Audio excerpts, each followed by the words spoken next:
как передать свой канал по наследству какому-то другому человеку, например, там, внуку или дочке. Это действительно частый вопрос, потому что многие уже участники нашего клуба, они рассматривают канал как инвестицию, а любая инвестиция это как вот в бизнес, да, и конечно круто, когда ты можешь бизнес, либо что ты куда-то инвестировал, передать по наследству, передать детям, внукам, да, вот развивает. И это важный вопрос. Вот у нас спрашивают часто, и я потому что мы знаем, для нас это просто, смотрите, это немножко другой вопрос, да, то есть это из плоскости той же самой, как передать канал другому человеку. Но здесь надо, чтобы официально. И для чего? Это очень важный вопрос. Почему? Смотрите, давайте на примерах. Давайте я вам скажу историю. Это реальная история, которая сейчас она существует, и вы поймете всю ущербность того, что кто-то когда-то не подумал о том, что он может умереть. Просто банально. Ну, люди умирают, это как бы, данность, это вот вопрос, когда я умру, когда Катя умрет, это вопрос времени, но это случится обязательно. Но давайте про историю. Это реальный факт из реальной жизни ютубера, из реальной жизни автора, из реального заработка. Как потерять канал и как, чтобы деньги получали не ваши дети, не ваши внуки, не ваша супруга, а кто-то другой. Мальчик, который пришел просто с благими намерениями. Как это было? Я знаю это со слов, то есть я не источник, информации, то есть у меня нет документов, и этим заниматься я не хочу, потому что я уже живу в парадигме, хорошими делами прославиться нельзя. Кто помогает людям, тот поступает зря. Шипокляк это вот сделала прям шоколадный там вот призыв, да, и вы поймете почему. Итак, давайте рисовать. Есть автор, знаменитый артист. Он выступает, его реально все знают. Причем его знают 3 поколения. Поколение моих родителей, это, допустим, 60 лет. Поколение мое, это 40 лет. И даже есть поколение 20 лет, тоже его знают. Но он выступает на ТВ, он выступает на концертах, он даже выступал на корпоративах. Он везде выступает, и он популярный автор. Более того, он один из немногих, кто начинает лет 10 назад заливать свои концерты, свои выступления на YouTube. И там включается монетизация. На период, когда мы смотрели этот канал, это период 2014 года, там было очень и очень вкусно. Потому что там миллионные просмотры, там все хорошо, там все здорово, но к этому артисту приходит мальчик и говорит: а давайте я буду вам на этом канале, я не знаю, я просто предполагаю, что он так говорит, там, да, я вам сделаю на этом канале упаковку, обложки, теги там, да, фактор обнаружения прокачаю, там, 5-10, дайте мне доступ. Артист, недолго думая, дает доступ к этому человеку, и у них, у обоих есть доступ на канал. Дальше случается то, что наш артист умирает. У него остались семья, дети, то есть те, кто могут претендовать на деньги с этого канала. Наследники даже не понимают, что вот этот мальчик ежемесячно получает отсюда вполне себе хорошие гонорары. Знаете почему? Потому что у него есть доступ к каналу и у него есть доступ к рекламной сети Гугла. И этот канал перечисляет денежки туда, куда указал этот мальчик. А теперь просто представим, да, что по моим скромным подсчетам, плюс-минус килограмм, там от 150 до 200 тысяч рублей в месяц. То есть за год там 2 миллиона. 2 миллиона рублей какая-то семья недополучает просто потому, что не знает. А самое интересное в том, что даже если она и узнает, по большому счету ничего сделать она не сможет, потому что окажется то, что там вот, то есть это очень тяжелая процедура, понимаете, потому что как бы не зная то, и вот они не будут нанимать специалистов, скажем так, которые могут в этом помочь разобраться, да, они будут ходить к юристам, юристы будут брать у них деньги, говорится, это ничего, это Google, там, мы не можем там, а Google не дает информации о том, кто действительно является автором канала. И вот такой получается змея, которая кушает свой хвост. Опять же, это я не знаю, потому что человек, может быть, он кому-то передал и сказал, но люди которые хотели, ну, я не думаю, что есть люди, которые говорят, ай, для нас там 2 миллиона в год это такие сущие копейки, да.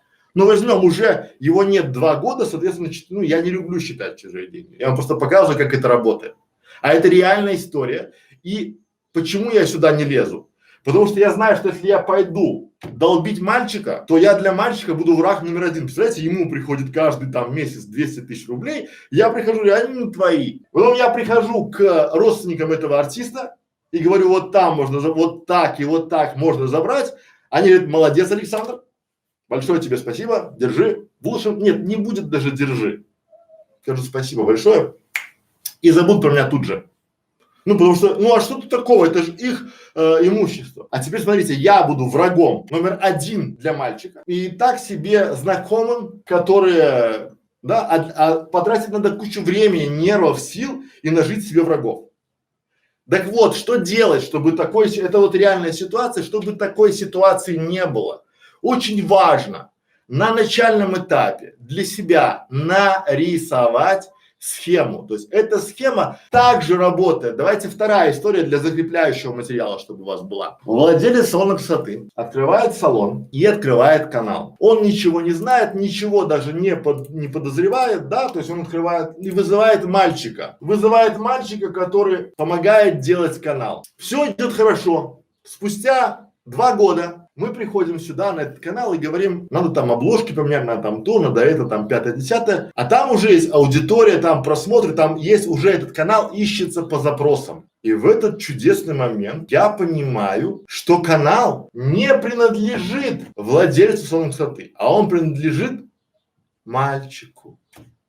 Потому что владелец салона красоты, он сказал на мальчика, отдал все, он сказал, зарегистрируйте мне канал. И мальчик зарегистрировал, причем он показал скриншот, я его видел, там, где владелец салона красоты являлся владельцем. Ну, все вроде бы правильно, да, то есть, соответственно, есть а-ля владелец, условно, есть администратор, есть модератор.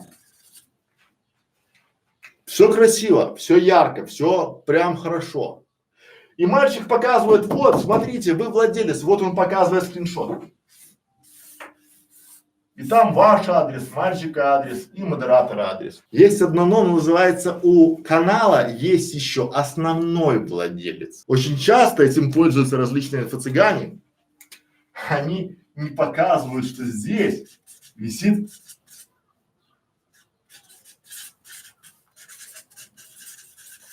а это, назовем его папа канала, потому что вот этот папа, он может удалить даже владельца. Что мы сделали в этом случае? То есть мы завели другой канал, потому что мальчик сказал нам, друзья мои, я этот канал вел 2 года, и я хочу 100 тысяч рублей за каждый месяц своей чудесной работы. А что же вы делали там, мальчик, спросили мы.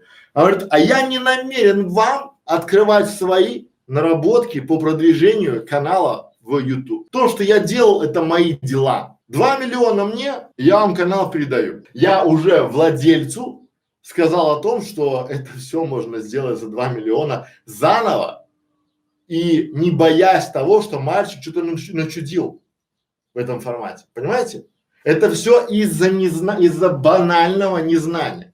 Итак, чтобы с вами такого не случилось, первое, что надо делать, я вам сейчас дам программу максимум от слова вообще. Вот, да, вот если вы хотите передавать свой канал по наследству кому-то, программа максимум. Первое, мы идем и регистрируем телефон мобильный на свое имя. Второе, на этот телефон мы регистрируем почту gmail.com.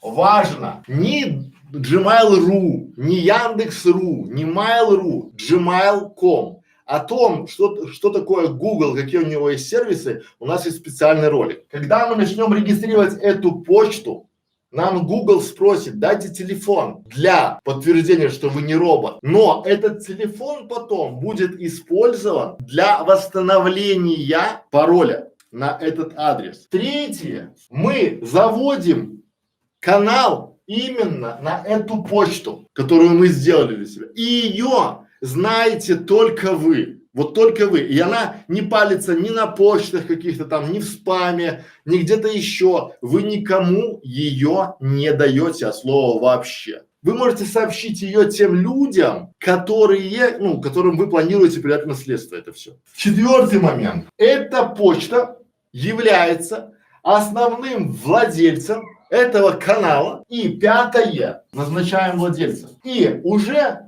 являясь этим вот владельцем, мы можем давать права на администратора, на модератора, ну условно там, да. Но всегда человек, который имеет раз, два, три, вот эти вот доступы, он всегда может уволить всех остальных, понимаете? И он является фактически владельцем этого канала. Почему? Потому что он может всех уволить. И по большому счету Google разрешает переназывать. Там не важно, как вы назовете там себя там Мария Ивановна там Иванова. Почему? Потому что здесь важно, чтобы был доступ к этой почте. А почту можно восстановить на этот телефон. То есть мальчик в принципе был владельцем канала, но у него он туда ввел и свой телефон, и свою почту, и все, и все. Теперь Google уже пошел навстречу, и когда вы меняете владельца, ну, на канале, у владельца 20 дней висит в шапке. Написано, ваш там канал будет передан там другому в этом туда-сюда, там пятое, то есть вы можете отменить, если не согласны. Поэтому иногда долгими зимними вечерами поставьте себе пунктик, заходить на эту почту и проверять ее. Вот такая история, это реальный пошаговый кейс, как сделать и защитить себя от мошенников, которых будет тьма. Вот сейчас приходят люди, как продавать канал, вот все, что запрещено, но это легально. То есть вы в принципе регистрируете, то есть вы должны защищать не канал, а почту, то есть доступ к Гуглу под этим аккаунтом. И уже тогда к этому аккаунту привязан YouTube канал. И вы защищаете почту, а не канал. Звоните, пишите, приходите. Мы всегда рады новым друзьям.